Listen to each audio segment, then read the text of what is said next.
It's time to go back to Sunnydale. We recently caught up with the team at Vivendi Universal to talk about their latest game, a secret episode of Buffy the Vampire Slayer. It's chock full of Slayery goodness and features all the best-known characters from the TV series, as well as a cast of demons, or as they prefer to be called, undead Americans. Buffy the Vampire Slayer, Chaos Bleeds, actually takes place in Season 5. We wrote it as a lost episode. And in this episode, Ethan Rayne, an old friend of Giles and a worshiper of the two-faced deity Janus, wreaks a little havoc amongst the Scoobies. He likes to think of himself as a sort of chaos magician. He's a very evil, selfish, greedy man, but with charm.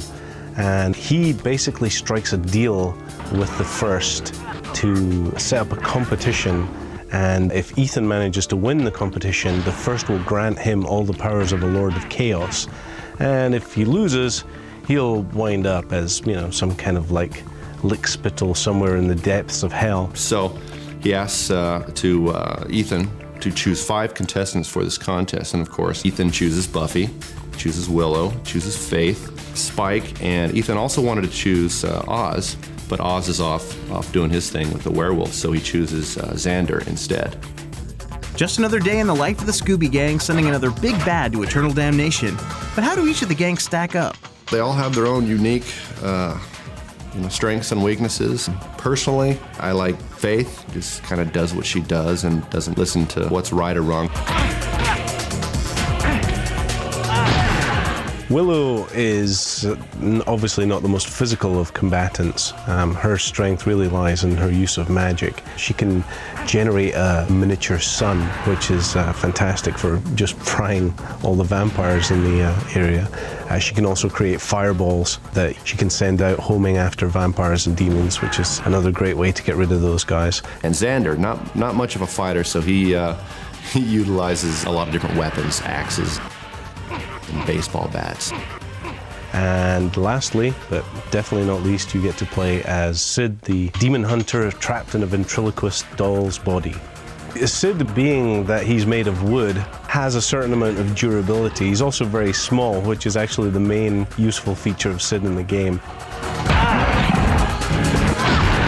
No Slayer experience would be complete without a big box of death-dealing weapons, and Chaos Reign has enough pointy things to keep players busy for quite a while. Well, seeing as it's a vampire slaying game, there's a heavy stake usage. There's also a host of other good ways of dispatching vampires. There's pool cues, there's shovels, there's the water pistol, which can fire holy water or hellfire. You can throw these little vials, bottles of hellfire and holy water like grenades. You can use swords. If I'm in the middle of a battle and I don't have a stake, I can look at a chair, or I can look at a wooden table or a signpost and say, hey, if I walk up and kick that thing, the splinters from that I can actually pick up and use as a stake.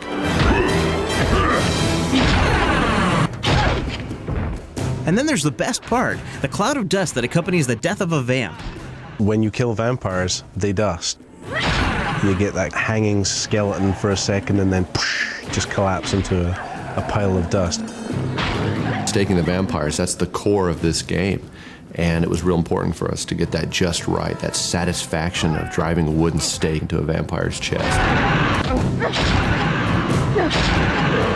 A game like this is the chance for the designer's kooky side to take control, but they have to stay true to the world of Buffy. Now that led to some creative ideas. When we set out to create the enemies for the game, obviously we were grounded in what has already been created for the show, and because this is an alternate dimension, a bleeding dimension, we were able to sort of expand upon that and come up with some pretty crazy things as well. For instance, in the Sunnydale Zoo, you'll be fighting zombie gorillas and zombie penguins and all sorts of crazy things. Mutant chimpanzees. Wonderful. What's next? As you can hear, the voices in the game are downright spiffy, probably because most of them are actors from the show. This is Spike, total trigger dialogue. 449. Just nibble, huh? The only difference between acting on the set and doing the voiceover for the video game is that in the video game, you just have to heighten it just a little bit. Get your filthy paws off me. Or whatever those things are. The way we do the acting on Buffy is very straight, because that's where the humor can bounce off of. I was sucking blood when you were still nursing a bottle. So what does the man who puts the human in Spike think of the game? You don't have to pay the game character to keep fighting. is the only difference between the game character and the character on the show. And it's not over after 48 minutes. You can keep playing, but otherwise it looks just like me. And I did all the voiceover, so it's going to sound like me. And I think my black coat is even cooler in the game.